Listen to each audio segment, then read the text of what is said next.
दर्शकबिन असार 11 गते अपराह्नमा परेकी चितवनकी सुजिता भण्डारीको असार 20 गते घर नजिकैको जंगलको झुडीमा शव फेला परेको छ।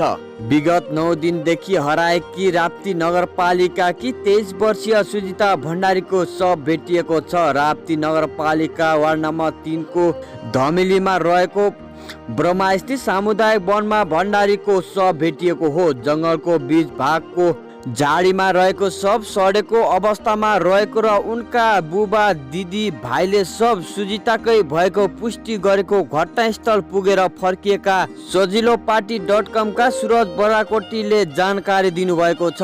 जंगलमा च्याउ टिप्न गएका स्थानीयले देखेपछि प्रहरीलाई खबर गरेका थिए। शव गलेको अवस्थामा फेला परेको बताइएको छ। 9 दिन अघि साथीको घरमा तरकारी लिन जान्छु भनेर हिँडेकी सुजिता तर फर्केर भने आइलिन् यति बेला यस संसारबाट बिदा भएकी छन्। उनका परिवारका सदस्यले लासको पहिचान गरेपछि भण्डारीको लास रहेको भन्ने प्रमाण भएको हो। आज दिउँसो प्रहरीले त्यहाँ लास रहेको जानकारी पाएपछि टोली लिएर सो स्थानमा पुगेको थियो। प्रहरी त्यहाँ पुग्दा लासको अवस्था चिन्न नसकिने सडेको र गलेको अवस्थामा रहेको थियो। वनको बीचमा एउटा झ्याङमा अड्किएको अवस्थामा लास रहेको थियो। स्थानीय जनप्रतिनिधि प्रहरी र स्थानीयको टोलीले लास पुरा सडे गलेको अवस्थामा भेटाएका थिए। शरीरमा कपडा रहेको र कसैले मारेर फ्याँकेको हुन सक्ने प्रहरीले बताएको छ। लासको पोस्टमार्टमका लागि प्रहरीले भक्तपुर पठाएको छ। आमासँगको कुराकानी असार महिना सुरु भए लगतै धान रोप्ने सिजन पनि सुरु भएको थियो।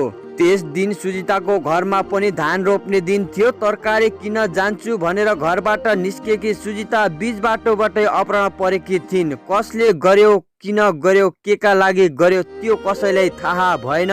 घरमा छोरी कहाँ गई भनी बुबा आमाले धेरै बेर बाटो कुरेर बसे तर छोरी घर आइनन्। उनलाई फोन गर्दा फोन पनि लागेन। घरमा आमा बुवालाई पिर पर्न थाल्यो। हुर्के बढेकी छोरी एकाएक हराउँदा गाउँघर प्रशासन सबै ठाउँमा खबर गर्दा पनि केही थाहा भएन। दिउँसो दिदीलाई फोन गरेर दिदी म अपराह्नमा परेकी छु, मलाई चोकदेखि गाडीमा हालेर मलाई टाउकोमा हानिरहेका छन्, आँखा बाँधिएका छन् भनी बहिनीको नम्बरबाट दिदीलाई फोन आयो तर काटिएपछि फोन नै नलाग्ने भयो। सुजिता सरल सुशील र उनको शरीर लोभलाग्दो भएको हुनाले उनी बलात्कृत हुन्छन् कि या मारिने हुन् कि भन्ने कुरा एकदमै घरमा चिन्ता लागिरहेको थियो। चिन्ता लाग्दा लाग्दै पनि प्रहरीलाई खबर गर्दा गर्दै पनि कुनै खोज तलास नभएको यति बेला सुजिता भण्डारीले ज्यान गुमाउनु परेको गाउँलेहरूको भनाइरहेको छ।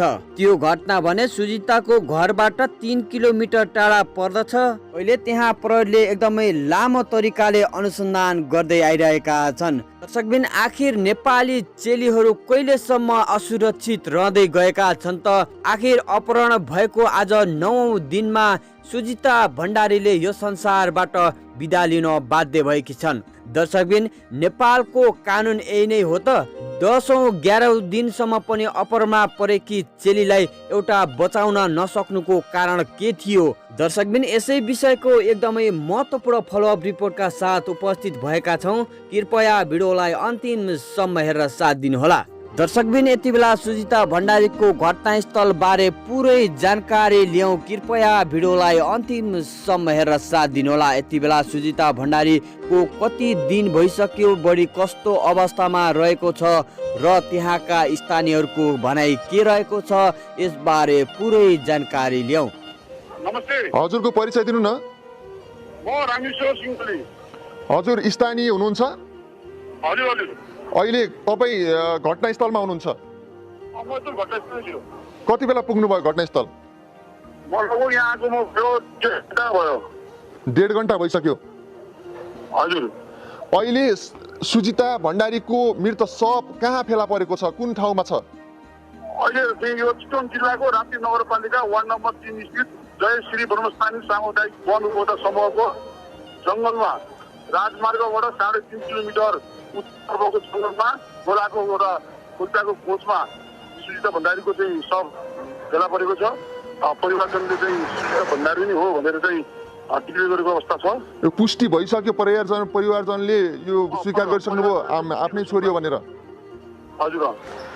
अनि घटनास्थल हेर्दा त्यहाँनिर सुजिताको शव हेर्दा के देखिन्छ? त्यहाँ कुनै धारिलो हात हतियारको प्रयोग भएको छ कि छैन? एउटा चाहिँ लहरामा चाहिँ अड्केको अवस्थामा चाहिँ खोज्दाको लहरामा यो हेर्दाखेरि चाहिँ यो घटना अस्तिको भीषण वर्षभन्दा अगाडिको घटना हुनसक्ने हाम्रो अनुमान छ। जुन त खोल्टाले बगाएर एउटा चाहिँ खोल्टाको लहरामा चाहिँ सब अड्केको छ। त्यसको अन्दाज गर्दाखेरि चाहिँ यो अगाडिकै घटना हो भन्ने चाहिँ हामी चाहिँ छानेका छौँ। यो कसैले खोलामा बगायो अथवा उनी बाढीमा परेर? जङ्गलको बिचको खोल्सा। ए, जङ्गलको बिचको खोल्सा हो। हजुर। यो मारेर फालेको जस्तो देखिन्छ कि अथवा के देखिन्छ? एकदम यो हत्या देखिन्छ। यो सशक्ति हेर्दाखेरि प्रहरीबाट कुनै चोटपटक छ? त्यो अहिले छैन। अहिले पुलिसले चाहिँ घटनास्थललाई घेरेर राखेको छ प्रहरीहरूले। हामीले टाढेबाट चाहिँ हेरिरहेको छौँ अहिले त्यतिखेर। एकदम यो जङ्गलको बिचमा एकदम अन्धकार छ। हामी टानीहरू 50-60 जना, पुलिस कर्मीहरू, सुरक्षाकर्मीहरू पनि हुन्छ 10-15 जना यही छौँ। रामसर सर, सब अहिले कस्तो अवस्थामा छ? गनाएको अवस्थामा छ अथवा? हल्का गनाएको अवस्था छ अहिले। भनेपछि लगभग अनुमान गर्न सकिन्छ केही दिन भइसक्यो भनेर? यो बर्खाभन्दा यो जुन अस्ति भीषण पानी पऱ्यो नि 2 दिन अगाडि। हजुर। त्यो 2 दिन अगाडिको अगाडिको घटना हो भन्ने चाहिँ हामीले चाहिँ यहाँ झन्डै 3-4 दिन भएको हुन सक्छ भन्ने अनुमान गर्न सकिन्छ। हजुर। यो अब तपाईँहरू धेरै गाउँलेहरू, स्थानीयहरू त्यो ठाउँमा हुनुहुन्छ होला, प्रहरी प्रशासन के भन्छ यो घटनालाई लिएर? अब हामी सत्य तथ्य पत्ता लगाउँछौँ। हत्यालाई चाहिँ हत्या भएको पनि हत्यारा पत्ता लगाउँछौँ भनेर उहाँले भन्नुभएको छ। गाउँलेहरू चाहिँ अब यो हत्यारा त्यो चेलीबेटीहरू अब चाहिँ के अरे घरमा जब गाउँमै सुरक्षित अवस्था आयो यो हत्यारा पत्ता लगाउनु पर्छ भनेर चाहिँ यो गाउँलेको जनजवाब परिरहेको छ। हाम्रो माग फोरेन्सिक ल्याबबाट भोलि चाहिँ एकदम पिक्चर टोली आइकन हामी यो लास उठाउन नदिने भन्ने हाम्रो चाहिँ एउटा सल्लाह भएको छ गाउँलेहरूको। अहिले त्यो शवलाई चाहिँ तपाईँहरूले उठाउन दिनु भएको छैन त्यसो भए?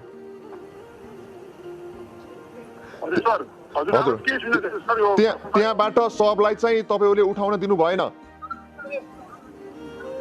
हजुर सर, नेटवर्कको प्रब्लम त सर जङ्गलको बिचमा। हजुर। अनि अहिले त्यहाँ शवलाई चाहिँ तपाईँहरूले उठाउन दिनु भएको छैन? शव त्यही छ? हजुर। शव कहिलेसम्म उठ्छ त्यहाँ घटनास्थलबाट? भोलि सर, भोलि आज उठ्दैन सर। भोलि हामीले यो पिकेट टोली यो जुन यो लासको छानबिन गर्ने पिकेट टोलीहरू डक्टर टोलीहरूमा आइकन हामी उठाउन दिनु सर। हामीले कुकुरको पनि माग गरेका छौँ। यो हत्यारा कसरी हामी पत्ता लगाउनलाई हामीले चाहिँ यो गाउँलेहरूलाई एकदम लागि पर्नु भएको छ। अझ उहाँहरू पनि घटनास्थलमा चाहिँ सुरक्षाकर्मीहरूसँग साथ दिएर चाहिँ अहिले हामी अझै आउने क्रम मैले देखिरहेको छु। लाइटहरू खोलिरहेको छ। अझै पनि आउने क्रम जारी छ। अब प्रहरी प्रशासन होला त्यहाँ के भनिरहेको छ? प्रहरी प्रशासनबाट पनि तपाईँहरू के बुझ्ने प्रयास गरिरहनु भएको छ? इलाका प्रहरी कार्यालय भण्डारीका इन्स्पेक्टर राजीव पीको कमान्डमा यहाँ उहाँहरू हुनुहुन्छ। उहाँहरूले हामी सक्दो गर्छौँ सर भन्नुहुन्छ। उहाँहरूले त्योभन्दा अगाडि पनि लागि गर्नु भएको थियो खोज्नको लागि। अब लागि गइदिनु भएको छ उहाँहरू पनि। सुजिताका आफन्तीहरू, बुवा आमा अथवा दिदी कोही त्यहाँ घटनास्थलमा पुग्नु भएको छ यति बेला? उहाँहरू आउनुभयो। उहाँले चाहिँ छापन बित्ति उहाँहरू चाहिँ एकदम मुसित भएर हाम्रो उहाँले चाहिँ एकदम चाहिँ दिदी र सुजिता भण्डारीको दिदी कविता भण्डारी र भाइ निजन भण्डारीलाई हामीले चाहिँ तल राजमार्गमा पुर्याइसकेका छौँ। भनेपछि उहाँहरू यो घटना सुन्न बित्तिकै बेहोस हुनुभयो? एकदम देख्ने बित्तिकै उहाँले आफ्नो बहिनी चिन्ने बित्तिकै उहाँहरू एकदम मुसित हुनुभयो। उहाँलाई चाहिँ हामीले चाहिँ उद्धार गरेर तल पुर्याइसकेको छ सर। घटनास्थलमा बहिनी र भाइ जानु भएको थियो? हजुर हजुर, र उहाँको छिमेकीहरू। अब के भन्न चाहनुहुन्छ यो घटनालाई लिएर? अहिले यसरी दिन डाँडै कोही चेली यसरी अपहरणमा पर्नु र यसरी घटना घट्नु? तपाईँको मिडियाबाट के भन्छ यो एकदम अप्रिय घटना हो सर। हजुर। चेलीबेटी एउटा सोचबुझ एउटा पढाइको छोडेर पढेर केटी यसरी चाहिँ यो अवस्थामा चाहिँ भेटिन्छ भने अन्य सोझा साझा केटीहरू अनि चेलीबेटीहरू अब सुरक्षित छैन भन्ने चाहिँ हामीले चाहिँ महसुस गरेका छौँ सर।